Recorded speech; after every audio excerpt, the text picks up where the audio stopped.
In this video, we will investigate several more examples of finding critical points and classifying with either the first or second derivative test. So let's start off with the function x squared over x squared plus 3. So to find the critical points, we need to differentiate and figure out where f prime is equal to 0. So applying the quotient rule, we have low d high minus high d low all over the bottom squared. So the numerator is going to remain the same, and we will simplify considerably here the numerator. So what we have in the top, if you think about distributing through, is you'll have 2x squared, but you're also subtracting away 2x squared. So the 2x cubed minus 2x cubed is 0, and all we're left with in the top is 6x. And if I would like to know where this is equal to 0, we would say, well, a fraction is equal to 0 when the numerator is equal to 0, so it's equal to 0 precisely at x equals 0. So we have a single critical point at 0, and now we have to decide which test to use. And I guess the fact that I've started to draw a number line here indicates that I'm thinking of the first derivative test. The reason I'm thinking of the first derivative test is I have a single critical point, and the second derivative I'm going to have to use the quotient rule, and it's going to be, rather difficult looking. So I think it's most efficient in this case to use the first derivative test, but the second derivative test would certainly work as well. So if we look at our function, the bottom is always positive, so the sign of f prime is completely determined by the 6x. If I plug in a negative value of x, that first derivative will be negative. If I plug in a positive value of x, that first derivative will be positive. So we have a single critical point at 0, and that first derivative is going from negative, i.e. decreasing, to increasing. So by the first derivative test, x equals 0, the only critical point of this function is a local min.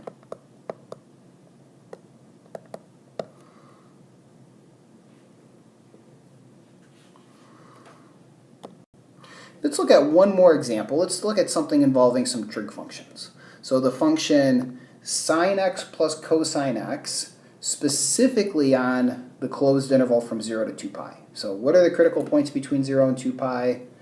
What are they? So we differentiate our function.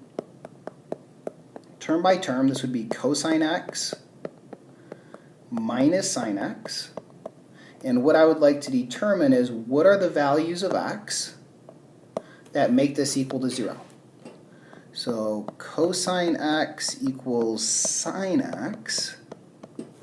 And whenever you have something like this, cosine x equals sine x, I think it's easiest here to divide both sides by cosine. So this is saying 1 is equal to tangent of x. And tangent of x is equal to 1 when x is equal to pi over 4. And if we think about the tangent function, its period, it's pi. So this is going to be plus, n pi. So any integer multiple of pi. We are looking at the interval from 0 to 2 pi.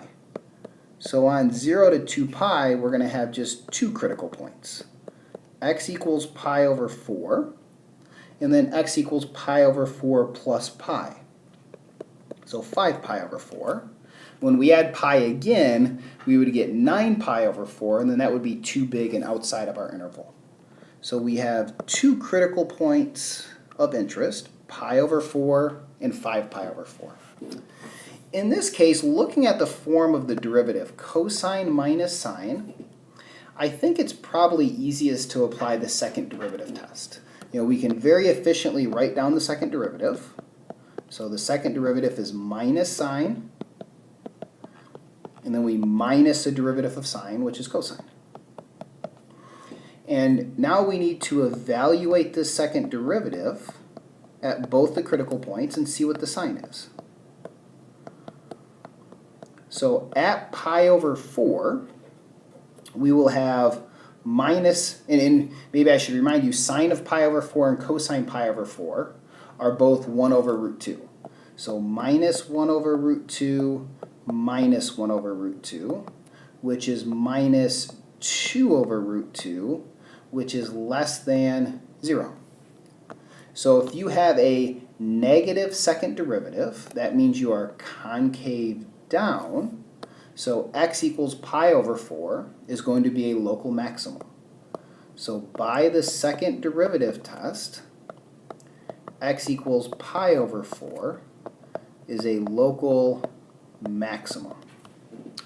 Similarly, at 5 pi over 4, let me note that sine is going to be minus 1 over root 2 and cosine is minus 1 over root 2. So we end up with minus a minus 1 over root 2 minus another minus 1 over root 2, which is equal to positive 2 over root 2, which is a positive number. So concave upward means that we have a local minimum. So by the second derivative test, x equals 5 pi over 4 is a local minimum value. So depending upon what the function and its derivatives look like, sometimes the first derivative test might be more efficient versus the second derivative test, but ideally you could apply whichever test you prefer and come up with that desired conclusion.